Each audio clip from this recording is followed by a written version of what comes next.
3 महीने पहले गांव के नुक्कड़ पर सुबह का धुंधला उजाला। गोपाल अपने पुराने ठेले को खींच रहा है। ठेले पर कुछ सब्जियां बिखरी पड़ी हैं, आलू, प्याज, भिंडी। उसके कपड़े फटे हुए हैं, चेहरे पर गहरी चिंता की लकीरें। बाजार में कम भीड़ है, ज्यादातर दुकानदार अपना सामान लगा रहे हैं। आलू, ताजे आलू 10 रुपए किलो। कुछ ग्राहक आते हैं, सब्जियां देखते हैं, लेकिन बिना खरीदे चले जाते हैं। एक औरत आती है। ये आलू कितने के हैं? 10 रुपए किलो बहन जी, बिल्कुल ताजे हैं। 5 रुपए दूंगी, ज्यादा नहीं। ठीक है बहन जी, दे दीजिए। औरत 2 किलो आलू लेकर 10 रुपए देकर चली जाती है। गोपाल उदास होकर पैसे गिनता है। आज फिर घर में चूल्हा कैसे जलेगा? शाम का समय। गोपाल का छोटा सा घर, कच्ची दीवारें, टूटी छत, एक कमरे में पूरा परिवार। सरला चारपाई पर लेटी है, बार बार खांस रही है। जया फर्श पर बैठकर मिट्टी से खेल रही है। गोपाल, दवाई खत्म हो गई है। हाँ सरला, कल ले आऊंगा, बस 1-2 दिन और। डॉक्टर ने कहा था रोज लेनी पड़ेगी, नहीं तो। कुछ नहीं होगा, मैं कल सुबह ही ले आऊंगा। जया गोपाल के पास आती है। पापा, स्कूल वाली दीदी ने कहा है अगर फीस नहीं दी तो मेरा नाम कट जाएगा। बेटा, बस 2-4 दिन और, पापा पैसे ले आएगा। कितने पैसे चाहिए? 300 रुपए। बहुत ज्यादा हैं।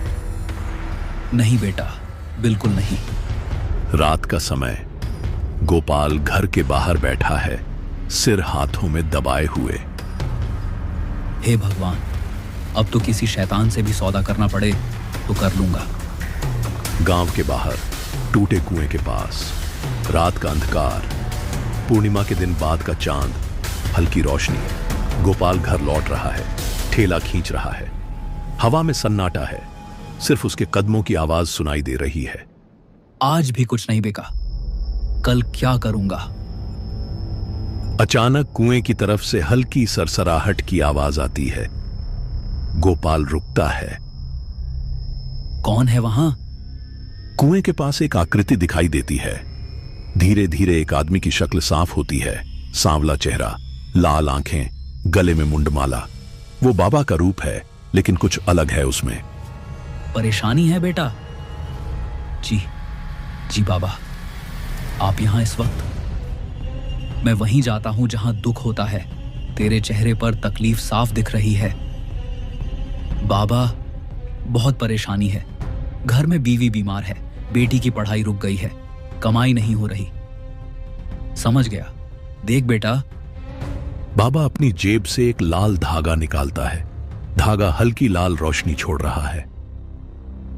ये ले, बहुत खास चीज है। ये क्या है बाबा? लाल धागा।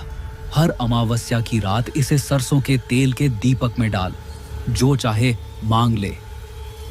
सच में काम करता है? हाँ बेटा, लेकिन याद रख, हर चीज की कीमत होती है। कितने पैसे चाहिए बाबा? पैसे नहीं बेटा, जब वक्त आएगा तुझसे कुछ और लूंगा। क्या लेंगे बाबा, पहले बता दीजिए। अभी नहीं, पहले इसका फायदा तो उठा, बाद में देखा जाएगा। गोपाल संकोच करता है, फिर धागा ले लेता है। अगर काम नहीं आया तो? काम आएगा, जरूर आएगा। गोपाल पीछे मुड़ता है।